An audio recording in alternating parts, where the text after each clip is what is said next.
pergunta era: quais são os sinais do fim? E ele colocou isto. Então, como não vamos estudar? Como não vamos, se ele apelou a Daniel e nos mandou ler com entendimento? E essas palavras de Jesus eram repetidamente as palavras de Gabriel quando falava com Daniel. Entende, pois, a lição. Várias vezes repite Daniel. Entende. E por isso, em Daniel, a palavra santo virou palavra sábio. O sábio entenderá. Os sábios para isso, para aquilo. Essa é a palavra que se enfatiza em Daniel ao respeito de Cristo. Foi o Espírito de Cristo que enviou as indagações de Daniel e revelou a profecia. E é Jesus quem apela a essa profecia. E é Jesus quem interpreta a profecia de Daniel, não de maneira modernista. Não fica contente com o assunto de Antíoco Epífanes, que apenas era uma tipologia, a vista que era, mas que não é, sino que há de ser. Aquela era a tipologia. Para que sirva de analogia, se você quer saber como há de ser o governo da besta final, estude o período da besta que era. A besta era e não é, mas há de subir do assunto. Aquela que era, aquele cumprimento tipológico, temos que estudar porque é analogia do cumprimento final. Como se morreu, como aconteceu no tempo de Antíoco Epífanes. Se você quer conhecer esse tempo, vai para Macabeus. Não estou sacralizando Macabeus. Estou falando Macabeus como livro de história. Aí se conta a história entre Alexandre Magno e Antíoco Epífanes, que é uma tipologia do Anticristo, que cumpriu tipologicamente o Anticristo, para a figura das coisas que viriam, porque o que há de ser, a besta que há de subir do abismo, já foi, a besta que era. É a tipologia, nem flor também foi um tipo do Anticristo. E como foi nos dias de Noé, assim será.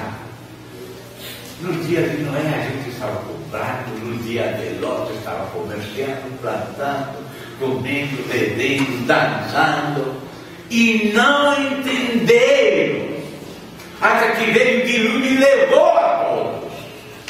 Não entenderam. Pensavam que todos estavam como sempre. Não sabiam que era a última hora, que já a conta regressiva já tinha começado. Eles estavam sempre. E não era para eles um problema. Para ser um barco. Nem tinha problema. O que estavam fazendo esse homem? Um barco. Num lugar seco. Não tem água, nunca choveu. Que louco esse homem, pobre família desse rapaz, carregando isso, sério, fazendo tudo isso, levando mais lá para dentro, fechou a porta e saiu só, de frio, 5 dias antes, mas o 7º dia, já era tarde para ele. Isso é as sinais dos tempos. Que sinal era? Quando viram isso. Então, como vamos vencer a besta? Se não temos ideia que se estratégia. Se dá conta? Então, aqui pelo menos fiz menção de algo no capítulo 7 de Daniel. Que já aquela vez vimos aquela primeira partezinha lá em São dos seus sinais.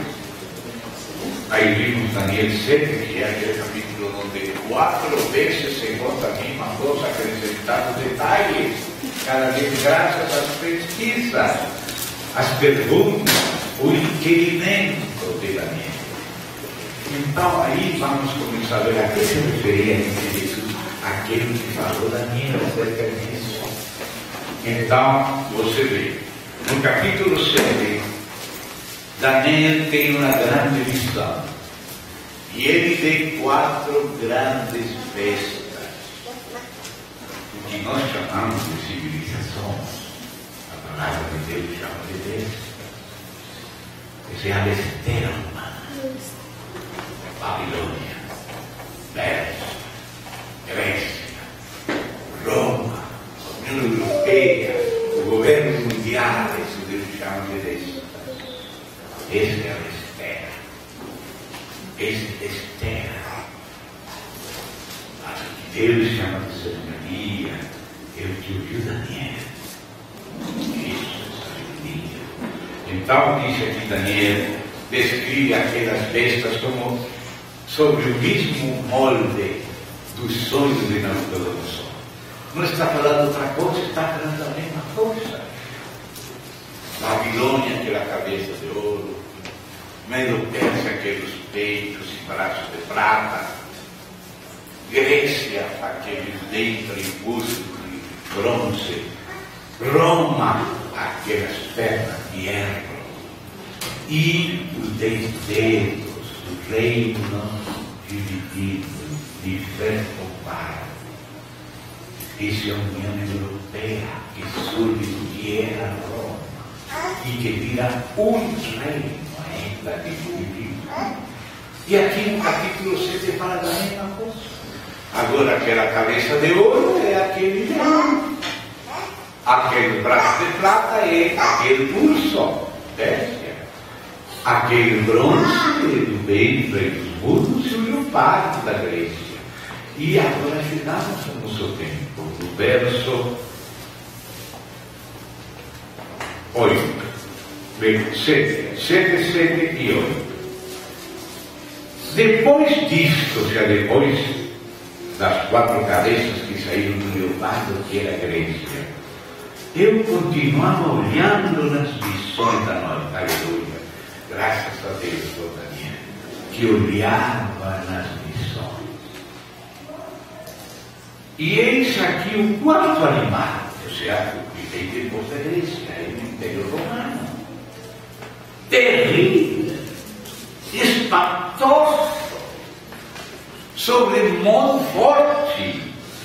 Ele devorava e batia em pedaços, pisava os peixes que sobrejavam. Era diferente de todos os animais que apareceram antes dele e tinha 10 chifres.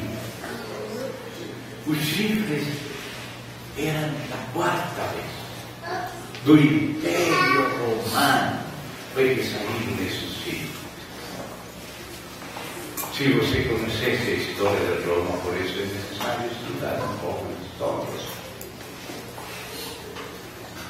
Nosso irmão Isaac Newton, enquanto a parte histórica de como o Império Romano se foi perfilando a divisão de monarquias para surgir de Egito, Isaac Newton, naquele país cientista que descobriu a gravitação universal, a refração da luz dos prismas e cores, aquele que escreveu aquele livro de princípios matemáticos de filosofia natural.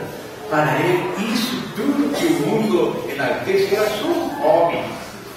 O interesse de Isaac Newton era entender Daniel e entender Apocalipse. Quando morreu Isaac Newton, os cientistas todos foram pegar os cadernos dele a ver que fórmulas tinham lá, se alguma lei mais avançada da gravitação, tá?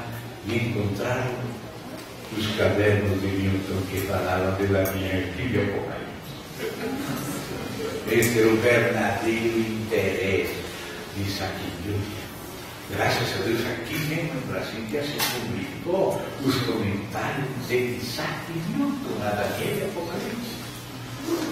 E um capítulo que eu recomendo, porque outras coisas podem vir a publicar para muitos, mas o capítulo que mais recomendo é aquele capítulo da parte histórica de como o Império Romano foi atacado pelos bárbaros e justamente eram 3 grupos de baixo. Os unos com H e os outros sem H. Os unos, de Atila, o uno que chegou até Roma, os hunos, os otomanos, os normandos, os godos de Gótico, os ostrogodos de Áustria, os godos de Áustria e o Império Ostrogodos, os visigodos, os francos, os burgúndios, os suevos e os vândalos. Essas 3 principais tribos de bárbaros chegaram a tomar posse do Império Romano, mas a intenção que não era destruir o Império Romano, não. Era como os latino-americanos que têm sonho americano e vão para os Estados Unidos a viver lá. Isso era o que faziam os bárbaros.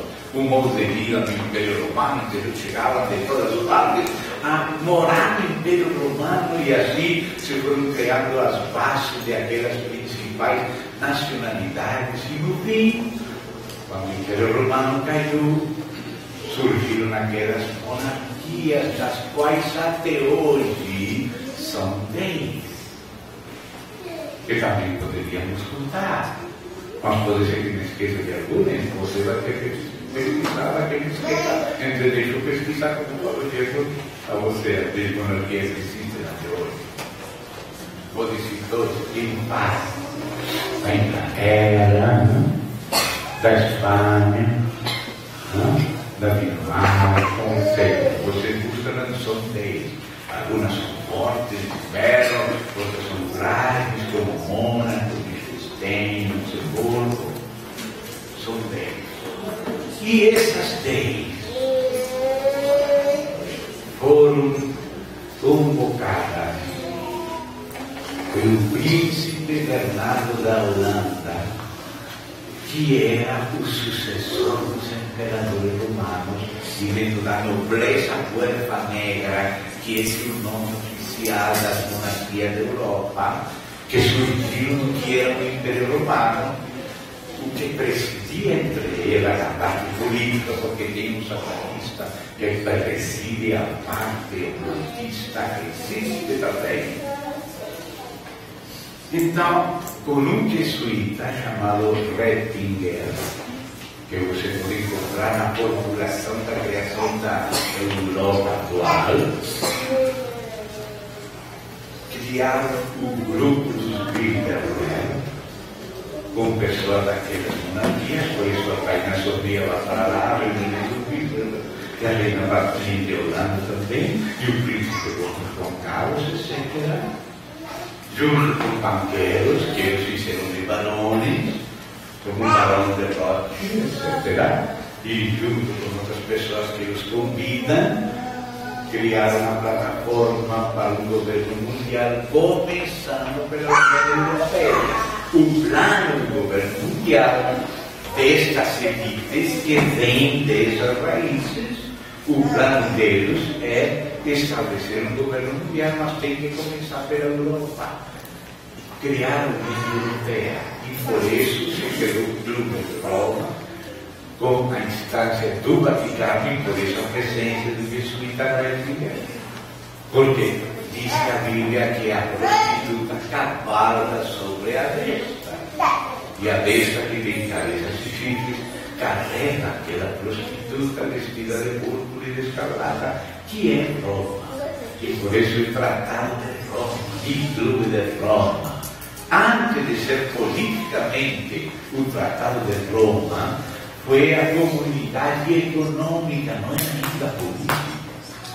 Era uma integração econômica que ia para forçar uma reestruturação política além das nações, uma estrutura europeia além de nacionalista.